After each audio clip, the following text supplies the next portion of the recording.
अऊज़ु बिल्लाहि मिनश्शैतानिर्रजीम बिस्मिल्लाहिर्रहमानिर्रहीम रब्बि इश्रह ली सदरी व यस्सिर ली अमरी वहलुल उक़दतम मिन लिसानी यफ़क़हू क़ौली रब्बि ज़िदनी इल्मा अल्लाहुम्मा अरिनल हक़्क़ हक़्क़न वरज़ुक़ना इत्तिबाअह व अरिनल बातिला बातिलन वरज़ुक़ना इज्तिनाबह आमीन या रब्बल आलमीन। अल्लाहुम्मा तहिर क़ुलूबना मिनन निफ़ाक़ व अअमालना मिनर रिया व अलसिनतना मिनल कज़िब व अअयुनना मिनल ख़ियाना फ़इन्नका तअलमु ख़ाइनतल अअयुनि व मा तुख़फ़िस सुदूर आमीन या रब्बल आलमीन।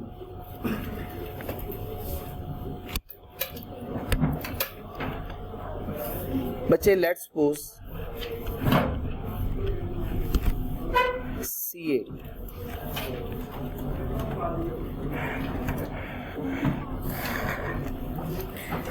ऑडिट क्लाइंट मौजूद है जी।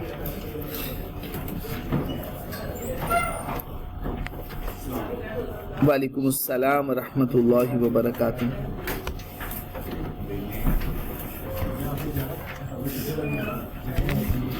confirming party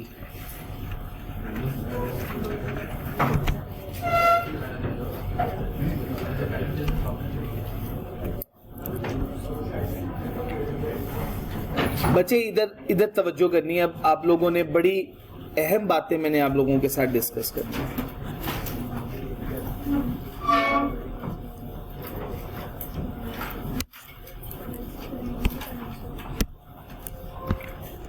ऑडिट क्लाइंट है, ये कंफर्मिंग पार्टी है। बेसिकली इन दोनों का आपस में ताल्लुक क्या है?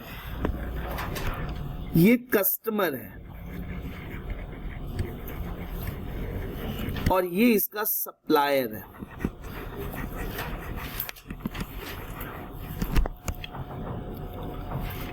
कस्टमर ने अपने सप्लायर से सामान खरीदा हुआ है, अब इसने इसके पैसे देने हैं, तो ये क्या बन गया? डेटर बन गया। ये मकरूज है। इसने ऑडिट क्लाइंट के पैसे वापस करने हैं।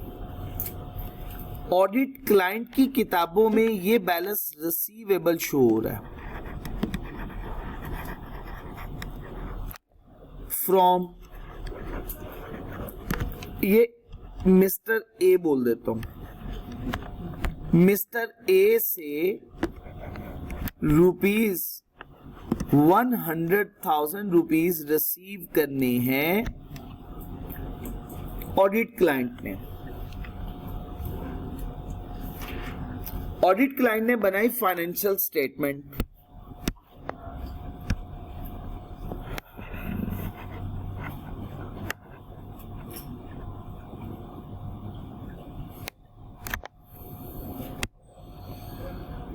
ये है फाइनेंशियल स्टेटमेंट।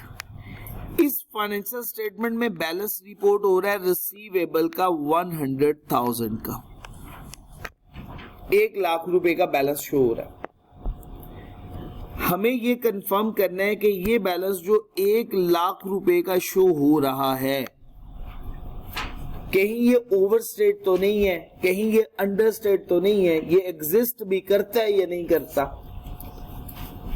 हमें लगा सबसे बेस्ट वे इस टाइम पे प्रोसीजर परफॉर्म करने में से कंफर्मेशन का प्रोसीजर सबसे बेहतरीन है। कंफर्मेशन भेजते हैं। हमने डायरेक्ट सीए ने मिस्टर ए को कहा, फाइनेंशियल स्टेटमेंट में शो हो रहा है 1 लाख रुपया आपने ऑडिट क्लाइंट का देना है मिस्टर ए। बताओ जरा आपकी किताबों में कितना बैलेंस शो हो रहा है जो आपने पे करना है? जो बैलेंस आपने पे करना है वो कितना शो हो रहा है? मिस्टर ए क्या जवाब दे देगा? नहीं। वो क्यों जवाब देगा? कॉन्फिडेंशियलिटी है, वो तो नहीं जवाब देगा।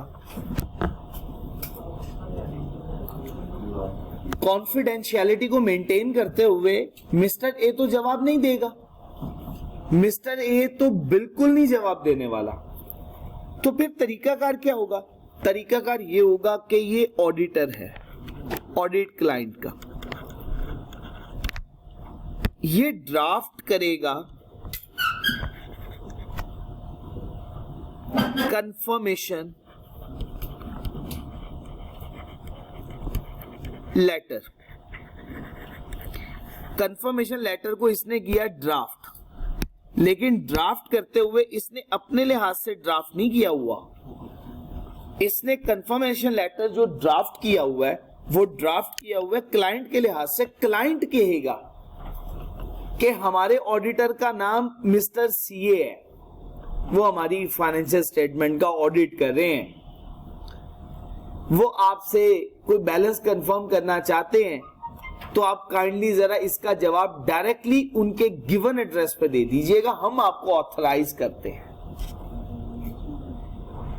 तो ये ड्राफ्ट करने के बाद ये प्रोवाइड करेंगे ऑडिट क्लाइंट को, ऑडिट क्लाइंट इसको ऑथराइज करने के बाद ये कंफर्मेशन लेटर उठा के कंफर्मिंग पार्टी को भिजवा देगा। अब इसी लेटर के नीचे स्पेस मौजूद होती है जहां पे आपने अपना रिस्पॉन्स जवाब देना होता है, रिप्लाई देना होता है। वो इसी को फिल करेगा, इस पे साइन करेगा, इसको स्टैंप करेगा। साइन और स्टैंप करने के बाद ये लेटर, ये मिस्टर सीए को वापस कंफर्मेशन मिल गई, रिसीव हो गई। जी कंफर्मिंग पार्टी देगी और डायरेक्टली किसको मिलेगा? और सीए को। तो अब मैं जरा थोड़ा सा फ्लो लिखना चाह रहा हूं। सबसे पहले उसने ये ऑडिट क्लाइंट को भिजवाया ड्राफ्ट करके, ऑडिट क्लाइंट ने इस लेटर को ऑथराइज किया, ऑथराइज करने के बाद ये लेटर किसको दे दिया? मिस्टर ए को, सर्कुलेट हो गया। अब मिस्टर ए ने डायरेक्ट कंफर्मेशन का रिस्पॉन्स किसको देना है? ये डायरेक्ट कंफर्मेशन किसको या डायरेक्ट रिप्लाई किसको भिजवाना है? सीए को डायरेक्ट रिप्लाई भिजवाना है। बच्चे बात क्लियर हो गई? ऐसा नहीं हो सकता, अदरवाइज तो कोई भी पार्टी जवाब ही ना दे, वो तो के हम तो नहीं देने वाले, हमें कौन सा, ये ना हो बाद में हमारे ऊपर कोई एलिगेशन लगा हुआ हो, आपने तो कॉन्फिडेंशियलिटी को मेंटेन करना था, आपने क्यों जवाब दिया? तो ये इस पैटर्न पे कंफर्मेशन सर्कुलेट होती है। पार्टी को लेटर जाएगा, ये ऑडिट क्लाइंट देगा। क्या हुआ? पार्टी को कंफर्मेशन लेटर देना, ये ऑडिट क्लाइंट देगा या ऑडिटर? देखिए ये किसकी तरफ से जा रहा है, मैंने पहले भी कहा ये मुखातिब ऑडिट क्लाइंट करेगा, ऑडिट क्लाइंट करेगा। ऑडिट क्लाइंट करेगा कि भाई ये हमारे ऑडिटर है, इन्होंने हमसे इंक्वायर किया कि भाई हम कंफर्मेशन लेना चाह रहे हैं, कंफर्मेशन लेने के लिए हम आपको ऑथराइज करते हैं, इनको बता दें जो इंफॉर्मेशन इनको चाहिए और इनके गिवन एड्रेस पर भिजवा दीजिए। अब ड्राफ्टिंग ऑडिटर ही अच्छे तरीके से कर सकता है, उसको इंफॉर्मेशन क्या चाहिए? लेटर ड्राफ्ट ऑडिटर ही करेगा। ड्राफ्ट करने के बाद किसको दे देगा? या उन्हें कहेगा कि आप हमें एड्रेस दे दें, इस पर सिग्नेचर कर दें अपने और साइन स्टैंप कर दें, हम खुद भिजवा देते। वो साइन स्टैंप करके हमें दे देंगे, हम डिस्पैच करवा देंगे। तो मैनेजमेंट भी ड्राफ्ट कर सकती है, प्रॉब्लम नहीं है, लेकिन जो चीजें हमने कंफर्म करनी है ज्यादा अच्छे तरीके से हम बता सकते हैं, लेकिन होगा मैनेजमेंट की तरफ से। वो रिटर्न रिप्रेजेंटेशन को कंफ्यूज ना कीजिएगा इसके साथ। ये आगे वो उसको चेंज कर सकते हैं, मॉडिफाई कर सकते हैं, इसमें कस्टमर कर सकते हैं। जी बिल्कुल कर सकते हैं, इसमें कोई ऐसी चीज तो होती ही नहीं। इसमें अमाउंट है ना, जैसे मिसाल के तौर पे मैं एक क्लाइंट के पास गया और मैंने जाके कंफर्मेशन दी, मैंने उन्हें कहा जी ये कंफर्मेशन करनी है, उन्होंने कहा ये बैलेंस ना लिखे, बैलेंस लिखे बगैर कंफर्मेशन रिक्वेस्ट सर्कुलेट करें, मान लें उसकी बात जस्टिफाइबल होगी, माननी पड़ेगी बात। हाँ वो कंफर्मेशन कहता है भेजनी नहीं है, रिफ्यूजल है, फिर उससे जवाब पूछे ऐसा क्यों है, अगर जस्टिफाइबल है अल्टरनेटिव प्रोसीजर परफॉर्म करके एविडेंस ऑब्टेन कर ले, अगर जस्टिफाइबल नहीं है other alternative audit procedure perform करें, मैनेजमेंट के साथ डिस्कस करें, दो साथ विद गवर्नेंस के साथ, अगर सफिशिएंट अप्रोप्रिएट ऑडिट एविडेंस मिल जाए वेल एंड गुड, नहीं तो उसका इफेक्ट देखे, पॉसिबल इफेक्ट मटेरियल है या परवेसिव है, मटेरियल है लेकिन परवेसिव नहीं, तो फिर उसके अकॉर्डिंगली आप इंपैक्ट लेके आएंगे अपनी ऑडिट रिपोर्ट। यहां तक बच्चे बात क्लियर हो गई? किसी को कोई सवाल तो नहीं पूछना, मैं इससे आगे कुछ और बातें करने लगा। हारिस साहब तरीकेकार दो, अब कुछ 3 तरीके हो सकते हैं। हमने इसको कंफर्मेशन लेटर भिजवाया, ये कंफर्मेशन लेटर है जी,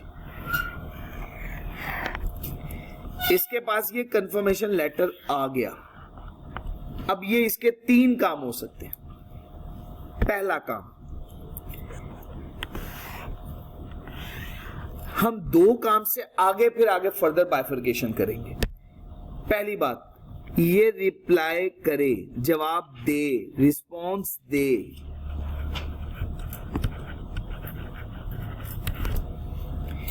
या ये भी तो पॉसिबिलिटी है कि ये रिस्पॉन्स ही ना दे, नॉन रिस्पॉन्स।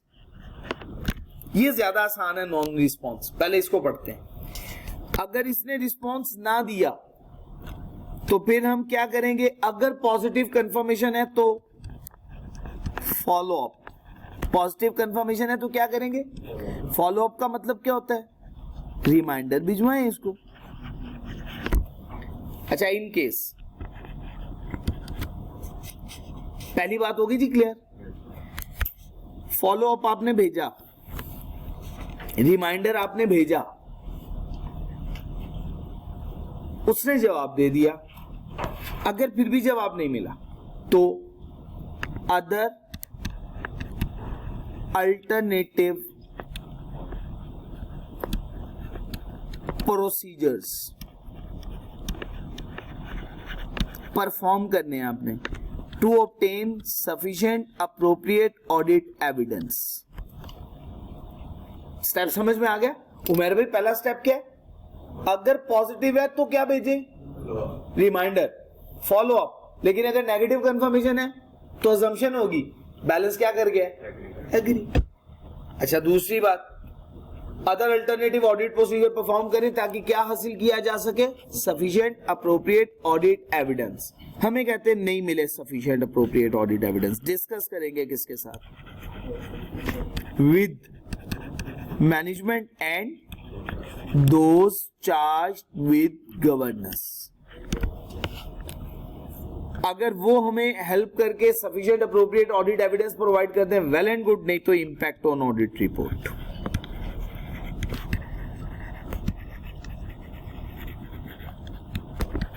स्टेप अपने माइंड में होंगे ना तो मुश्किल नहीं होगी। आप ऑप्शन सोची क्या है, लेटर भेजा या जवाब दिया या जवाब नहीं दिया, जवाब नहीं दिया तो फिर हम फॉलो अप भेजेंगे, फिर भी जवाब नहीं मिला, first reminder, second reminder, third reminder, जवाब नहीं मिला, perform other alternative audit procedure. Other alternative audit procedure perform करने से सफिशिएंट अप्रोप्रिएट ऑडिट एविडेंस मिल गई, बड़ी अच्छी बात है। नहीं मिले, डिस्कस करेंगे मैनेजमेंट से, दो साथ विद गवर्नेंस से, सफिशिएंट अप्रोप्रिएट ऑडिट एविडेंस नहीं मिल रहे, हो सकता है वो हमें कोई तरीकाकार बता दें, फिर भी ना मिले तो फिर इंपैक्ट आ जाएगा ऑडिट रिपोर्ट में। बात खत्म। रिप्लाई आ गया, रिप्लाई की 3 ऑप्शन हो सकती हैं। एग्जामिनर का मोस्ट फेवरेट क्वेश्चन है ये, मोस्ट फेवरेट। जवाब आया, बैलेंस एग्री भी कर गया, जवाब आया और बैलेंस एग्रीड, क्या करेंगे इसके बाद है? इसके बाद कुछ करने की जरूरत नहीं है, बैलेंस एग्री कर गया ना, आपके पास sufficient appropriate audit evidence obtain हो गए। हाँ, एक का अगर डाउट हुआ कि ये कंफर्मेशन उस बंदे की तरफ से नहीं आ रही जिसको हमने कंफर्म करने के लिए लेटर भेजा था, फिर फर्दर ऑडिट प्रोसीजर्स, वो बात हो रहा है। पास पेपर में सवाल आया होगा, आपने ईमेल लिखी है, जवाब किसी और जगह से आ रहा है, आपको लग रहा है कि ये उसकी तरफ से नहीं है, डाउट अराइज हो गया होगा। अच्छा, बैलेंस नॉट एग्रीड, मैंने इसके दो टुकड़े कर दिए, बैलेंस नॉट एग्रीड। हारिस साहब क्या करेंगे? क्या हुआ? हाँ, मैनेजमेंट को कहेंगे भाई रिकॉन्सिलिएशन बना के दो, मैनेजमेंट को कहेंगे रिकॉन्साइल करके दो, रिकॉन्साइल करके दो। मैनेजमेंट से क्या कहेंगे? रिकॉन्साइल करके दो। मैनेजमेंट ने रिकॉन्साइल भी कर दिया। अब हम कहते हैं बैलेंस नॉट एग्रीड, लेकिन क्या हो गया? रिकॉन्साइल्ड हो गया होगा। Obtain sufficient appropriate audit evidence. कोई डाउट वाली बात निकाल दें। क्या करेंगे हम? अपनी इंपैक्ट ऑन ऑडिट रिपोर्ट में अनमॉडिफाइड ओपिनियन, इसके अलावा बाकी मैटर्स की वजह से कोई इफेक्ट ना आ रहा। दो ऑप्शन हो गई, रिप्लाई मिला, बैलेंस एग्री भी कर गया, बात खत्म। रिप्लाई मिला, बैलेंस एग्री नहीं किया, मैनेजमेंट से रिक्वेस्ट करें रिकॉन्साइल करके दो बैलेंस। मैनेजमेंट ने रिकॉन्साइल करके भी दे दिया, हमने रिकॉन्सिलिएशन को बहुत अच्छे से देखा, रिकॉन्साइलिंग आइटम्स को देखा, सफिशिएंट अप्रोप्रिएट ऑडिट एविडेंस मिल गए, well and good. Third one situation, balance not agreed. अब आप देखिए ऑप्शन आप खुद बना पा रहे हैं और आपको एग्जाम में बैठ के सोचना है कि ये सवाल कौन सा पूछ रहा है आपसे, कौन सी ऑप्शन पूछना चाह रहा है आपसे। बैलेंस नॉट एग्रीड, आगे as well as not reconciled, reconcile भी नहीं हुआ।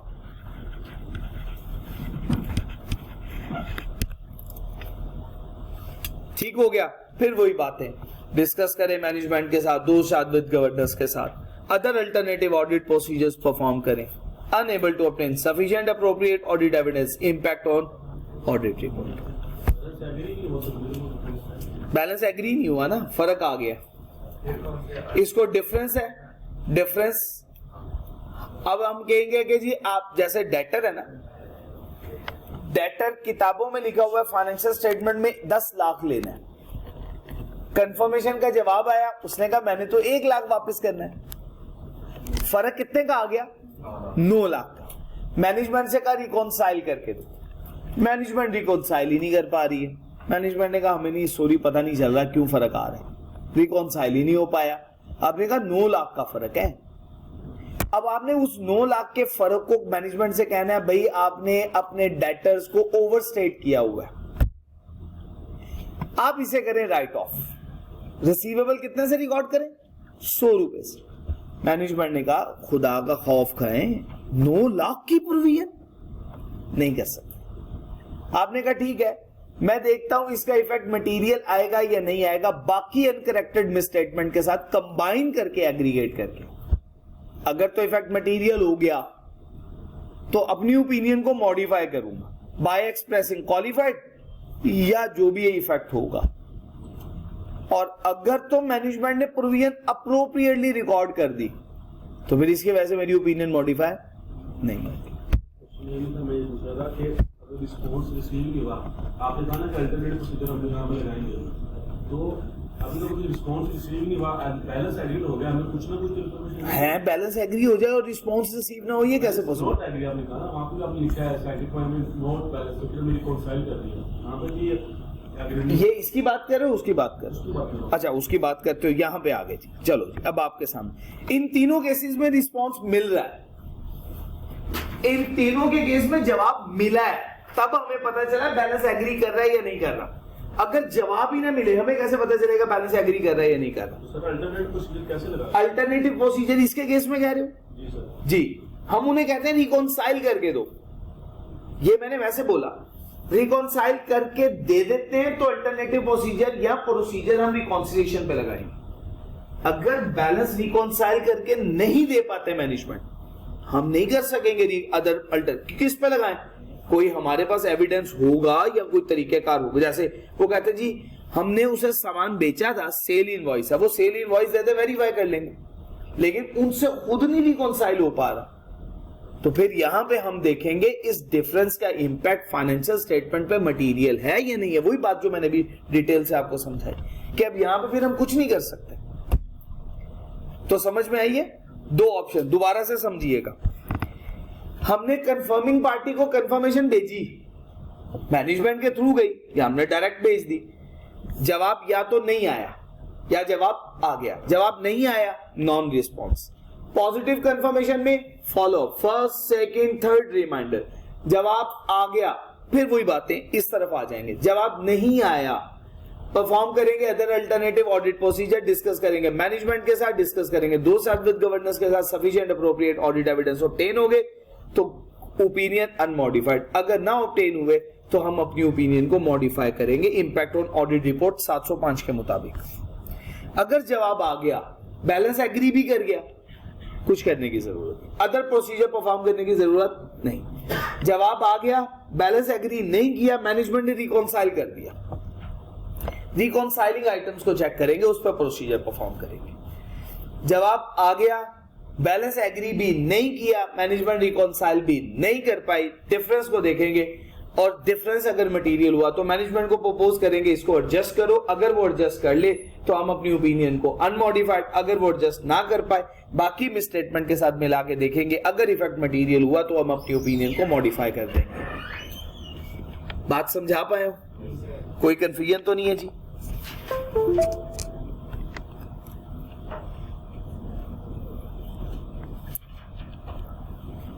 रिवीजन लेवल क्वेश्चन है, मैंने भी आपको बताया भी है। क्वेश्चन नंबर 10, तमाम रिवीजन लेवल क्वेश्चन मैंने आपको मेंशन भी करवा दिए। हारिस साहब जरा इधर तवज्जो कीजिएगा, सुहेब साहब बातों में ना आइएगा किसी की, इधर तवज्जो करनी है हमने। अल्फा किताबों में बैलेंस आ रहा है 8 लाख रुपया, कंफर्मिंग पार्टी ने कंफर्म भी 8 लाख कर दिया, कोई कमेंट नहीं, बताएं क्या करेंगे? रिप्लाई बी आ गया, एग्री बी कर गया, समझ आ गया? रिप्लाई बी आया, एग्री बी कर गया, कोई कमेंट नहीं है, कोई प्रोसीजर परफॉर्म नहीं करना, balance agreed, sufficient appropriate audit evidence. Next beta, 9 lakh रुपया किताबों में बैलेंस था, कंफर्म भी कितना हुआ? कुछ करना चाहिए, कमेंट पढ़े पहले। कहता है confirmation was returned by the courier on the grounds of invalid address. Confirmation दोबारा भेजी बाय द क्लाइंट, आपने नहीं भेजी, किसने भेजी? क्लाइंट ने। जबकि कहा है कंफर्मेशन सर्कुलेट आपने करनी है, क्लाइंट आपको क्या प्रोवाइड करेगा? एड्रेस, और उसको क्या करेगा? ऑथराइज। ऑथराइज करने के बाद आपको दे देगा, आप डिस्पैच करेंगे या सुपरवाइज करके डिस्पैच करवाएंगे। डायरेक्टली क्लाइंट ने भेजी थ्रू इट्स राइडर, उसने कहा जी बाइकिया वाले को देते हैं, जाके भी कंफर्म करके वापस ले आएगा, या अपने लड़के को भेजते हैं, जाओ इधर आओ भी रुहान साहब ये पकड़े कंफर्मेशन, जाके कंफर्म करवा के balance. Reply was receive directly by the auditor, वो कंफर्म करवा के ले आया, या वो गया उसे जाके कहता है ये एड्रेस है ऑडिटर का, बस इधर भिजवा दो। अब हमें जिस पर्सन से कंफर्मेशन रिसीव हुई है उस पे क्या राइज हो गया? डाउट राइज हो गया। क्लियर होगी? हाँ, यहां तक बात समझ में आ गई बच्चे? और डाउट के केस में जो प्रोसीजर हम बातें डिस्कस कर रहे थे वही होंगी।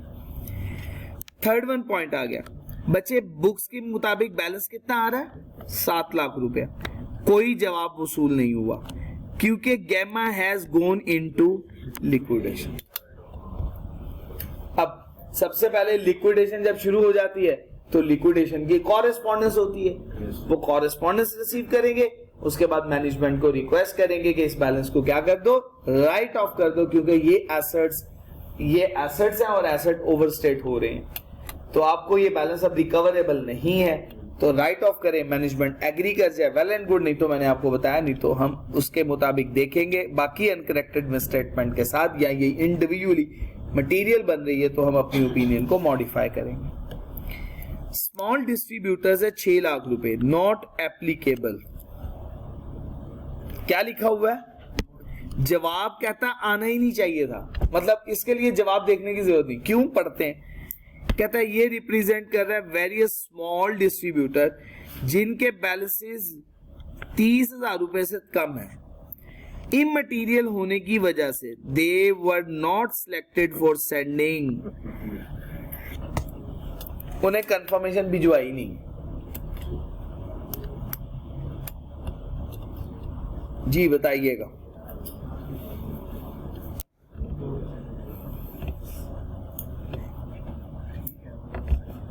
सही कह रहा है?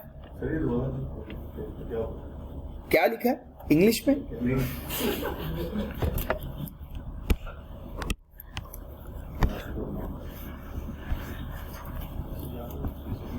सरकार मूड बहुत अच्छा है जी।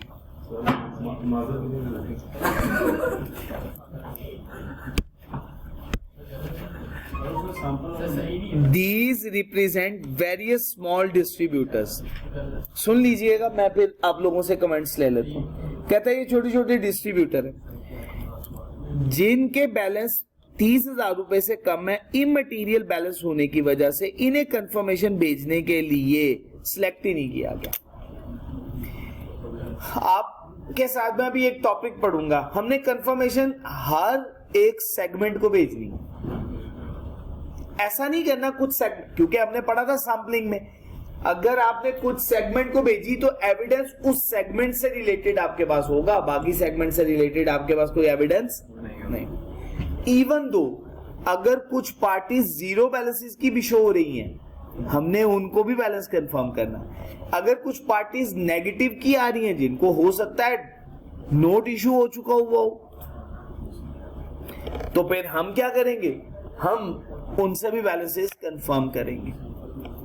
तो अब यहां पे अगर तो नेगेटिव कंफर्मेशन की चारों कंडीशन पूरी हो रही है, पहली कंडीशन तो पूरी हो गई है, थोड़े थोड़े बैलेंसेस हैं लेकिन पार्टीज बहुत ज्यादा है, तो हम उन्हें नेगेटिव कंफर्मेशन सर्कुलेट कर सकते हैं अगर कंडीशन बाकी तीन भी पूरी हो गई, जो हमें सफिशिएंट कम से कम ऑडिट एविडेंस तो प्रोवाइड करे।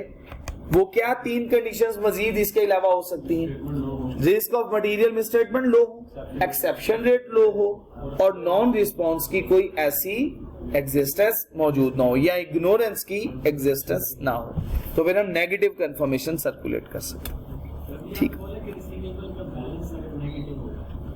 रिसीवेबल में ये हो सकता है ना कि आपने एक कस्टमर को सामान बेचा, उसने सामान खरीद लिया, पैसे आपको उसने अदा भी कर दिए 2 माह बाद, 1 माह बाद, 15 दिन के बाद, फिर उसने कहा यार ये सामान तो मेरा ठीक नहीं है, इसमें कोई मिस्टेक हो गई है या क्या मसला है, ये रिटर्न कर लो। उसने कहा ठीक है, रिटर्न भिजवा दे, पैसे मैं नहीं दूंगा, जब अगली दफा सामान खरीदेंगे उसमें एडजस्ट कर दूंगा। तो अब इसका बैलेंस क्या शो हो रहा है? नेगेटिव बैलेंस, मतलब ये क्रेडिट बैलेंस शो होना शुरू। जी लायबिलिटी के अंदर हम डेटर्स के अंदर सेटलमेंट के अंदर रखते हैं, लेकिन वो नेचर हमारी कस्टमर की है, हम उनको भी सिलेक्ट करेंगे। ठीक हो गया जी, यहां तक बच्चे बात क्लियर हो गई? आऊज़ु बिल्लाहि मिनश शैतानिर रजीम, बिस्मिल्लाहिर रहमानिर रहीम। बच्चे हमारी ये 4.5 आपने इसके साथ लिखना है मोस्ट इंपॉर्टेंट टॉपिक।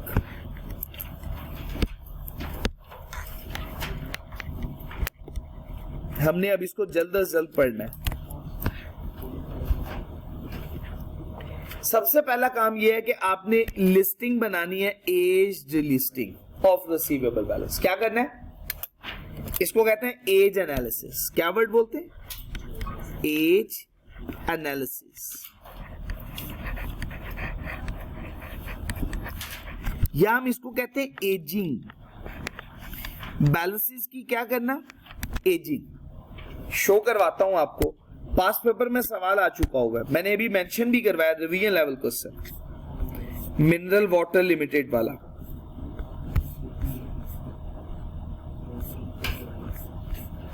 ये देखिएगा, ये एजिंग हुई हुई है, एज एनालिसिस है ये।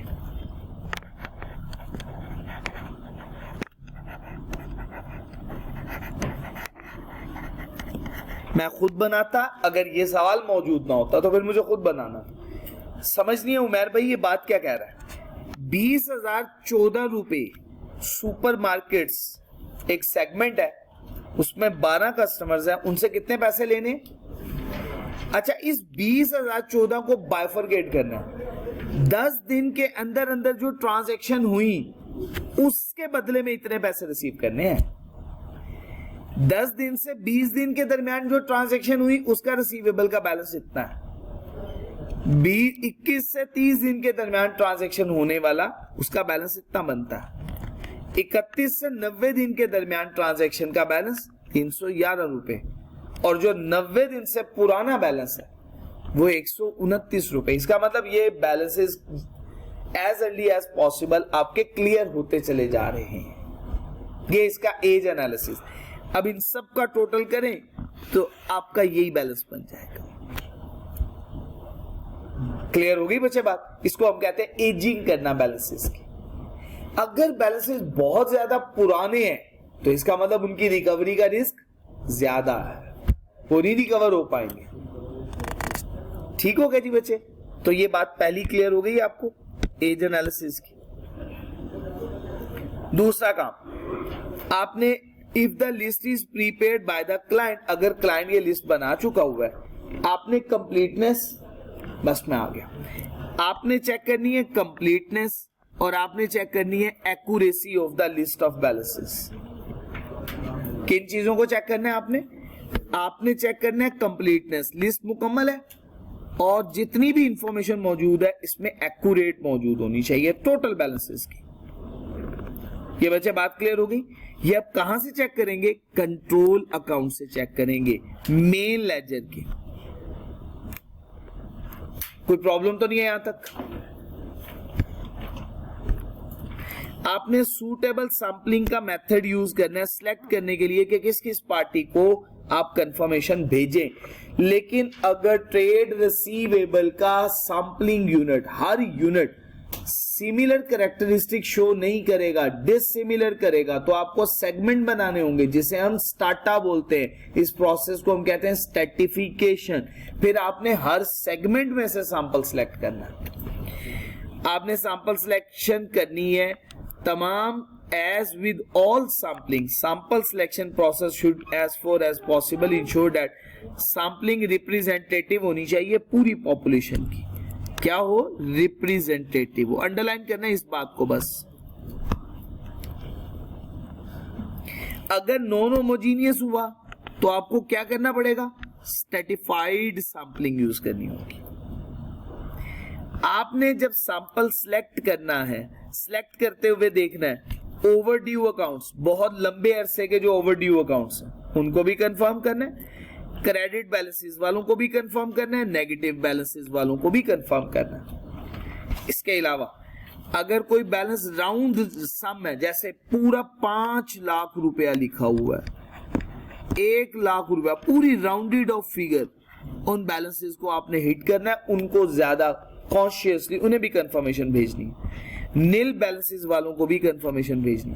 और अगर आपको कोई एक इंडिविजुअल बैलेंस बहुत मटेरियल लगा तो उसको भी भेजनी है। समझ आ गई बात?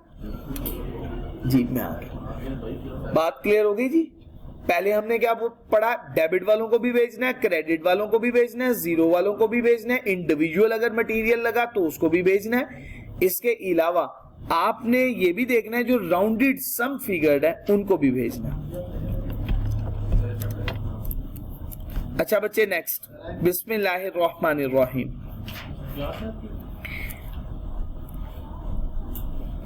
अच्छा बच्चे ये पॉइंट जरा मुझे पढ़ के बताइएगा क्या लिखा हुआ है, ये समझ आई है आपको बात की?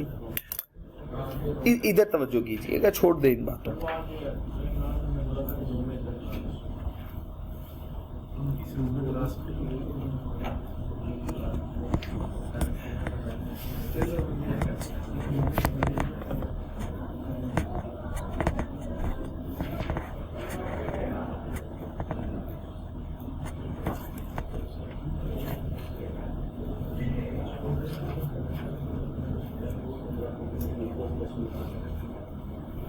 आपको मैंने एक प्रोसेस बताया था सुबह की क्लास में। मैंने आपको बताया था हम सबसे पहले जाके लिस्ट लेते हैं, उस लिस्ट में से सिलेक्ट करते हैं हमने किस किस पार्टी को कंफर्मेशन भिजवानी है, और फिर इंश्योर करेंगे एक कंट्रोल अकाउंट है और एक तरफ लेजर है, दोनों से कंफर्म करना। पढ़े जरा, यही बात नहीं लिखी हुई?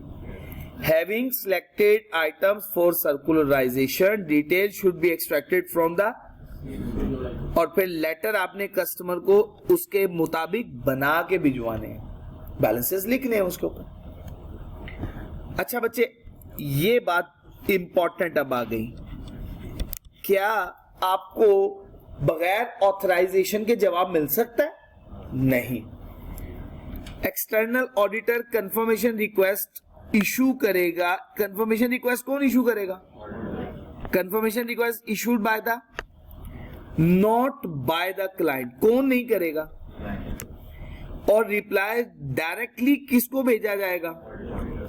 However, request will need to contain management authorization. Authorisation किसको दी जाएगी? कस्टमर, कि वो अपना बैलेंस डिस्क्लोज कर दे, इंफॉर्मेशन डिस्क्लोज कर दे। Should the client refuse to give permission for a confirmation letter? बिल्कुल दे सकता है। ऑडिटर फिर उसकी रीजन पूछेगा, क्यों ऐसा कर रहे हो, रिफ्यूजल की रीजन क्या है? क्लियर हो गया? वो आपको बता देगा हमारा उनके साथ लिटिगेशन का मैटर चल रहा है, तो आप उसको रिप्लेस करोगे किसी और आइटम के साथ जिस पे आप ये प्रोसीजर परफॉर्म कर सकते हो। आप क्या करोगे? अल्टरनेटिव फिर ऑडिट वर्क करोगे उन पार्टीज के ऊपर और उसको रिप्लेस कर दोगे किसी और पार्टी के साथ। और अगर कोई और पार्टी नहीं है तो फिर जरूरत नहीं है।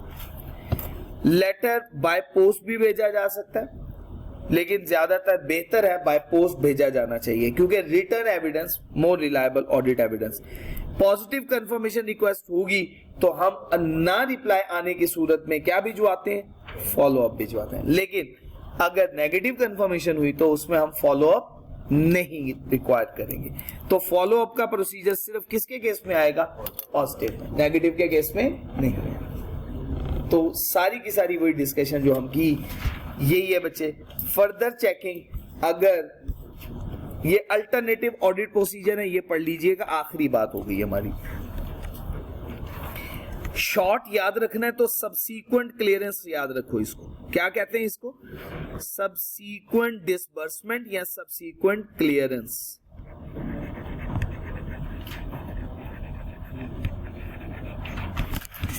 सबसीक्वेंट डिसबर्समेंट या सबसीक्वेंट क्लियरेंस। इसके बाद अगर no payment has been received तो फिर डॉक्यूमेंट्स आपने चेक करने हैं। वो कौन से डॉक्यूमेंट है? परचेज ऑर्डर, जो कस्टमर ने परचेज का ऑर्डर भेजा हुआ है, डिलीवरी के डॉक्यूमेंट और सेल इनवॉइस। इसके साथ एक ये तीसरा है, दूसरा एक और ऐड कर दो खुद से, एज एनालिसिस, एजिंग या एज एनालिसिस। 3 काम आपने करने हैं, बहुत सिंपल अल्टरनेटिव ऑडिट प्रोसीजर। पास पेपर में 2-3 दफा आ चुका हुआ सवाल। पहला सबसीक्वेंट क्लियरेंस, दूसरा एज एनालिसिस, तीसरे नंबर पे जो कस्टमर से ऑर्डर रिसीव हुआ वो देखना है, डिस्पैच नोट देखना है, सेल इनवॉइस देखनी है, और इसके साथ गेट आउटवर्ड पास जो हम लोग डिस्कस कर देते हैं। ठीक है जी बच्चे, इंशाल्लाह इसके पास पेपर्स के क्वेश्चंस आप लोग करके आएंगे, मैं इंशाल्लाह आपके साथ डिस्कस करूंगा। 2 मिनट में आ गए। ना ना ना ना ऐसे ना करो, ऐसे बुरी बात है। देखो अपने अगर हम किसी के साथ ऐसा बिहेव करेंगे तो अल्लाह भी तो हमें माफ करेगा ना, और अल्लाह हमें माफ जरूर करेगा इंशाअल्लाह। कोई बात नहीं। आप लोगों ने ना एक बात समझनी है, ये बनी हुई है समरी, ये समरी। अब इस समरी को समझिएगा। वो क्या कह रहा है? कहता है रिप्लाई रिसीव हुआ और बैलेंस एग्री भी कर गया। कितने का? 4,65,600 का 80% है ये। टोटल कंफर्मेशन अगर 100 की भेजी थी उसमें से 80% के बैलेंसेस रिसीव भी हो गए और एग्री भी कर। समरी बन, रिप्लाई रिसीव भी हुआ और बैलेंस रिकॉन्साइल भी कर गया 9% या 10% लोगों। बात क्लियर हो गई? रिप्लाई ही नहीं रिसीव हुआ या एग्री नहीं हुआ। ये देखें, non replies agreed using alternative procedure. जवाब नहीं मिला था लेकिन अदर अल्टरनेटिव प्रोसीजर परफॉर्म करके बैलेंस ही एग्री कर गया, ये भी हो गया। और सबसे लास्ट पर हमें बैलेंस अभी तक स्टिल अनरिजॉल्व, या तो जवाब नहीं आया और वो रिकॉन्साइल भी नहीं हो सका, या जवाब ना आने की सूरत में other alternative audit procedure perform नहीं कर पाए। समझ आ गई बात? ये समरी बनी। अब ये जो हिस्सा है ये वाला, ये अनरिजॉल्व, हमने इसको कंसीडर करना है। इसका इंपैक्ट मटेरियल तो नहीं है, और इसको प्रो राटा बेसिस पे हमने एक्स्ट्रा प्लॉट करना, क्योंकि ये टोटल बैलेंस नहीं है, हमने देखना है कि टोटल कितने परसेंट, कितनी amount, this amount divided by total amount multiply by 14,300 हाँ, इसको एक्स्ट्रा प्लॉट कर दिया जाएगा। फिर हमें कंपेयर करना है अपने मटीरियलिटी लेवल से ये स्टेटमेंट है या नहीं है। जी बच्चे, बात क्लियर हो गई? कोई कंफ्यूजन? यहां तक हमने पढ़ा। अब थोड़ी सी बातें रह गई हैं, इंशाल्लाह बाकी मैं बड़ी डिटेल से आपके साथ कल डिस्कस करूंगा। एक प्री पेमेंट का प्रोसीजर है, उसके बाद कैश एंड बैंक बैलेंस के प्रोसीजर है। सुभानक अल्लाहुम्मा व बिहम्दिक अशहदु अल्ला इलाहा इल्ला अंता अस्तगफिरुका व अतूबु इलैक।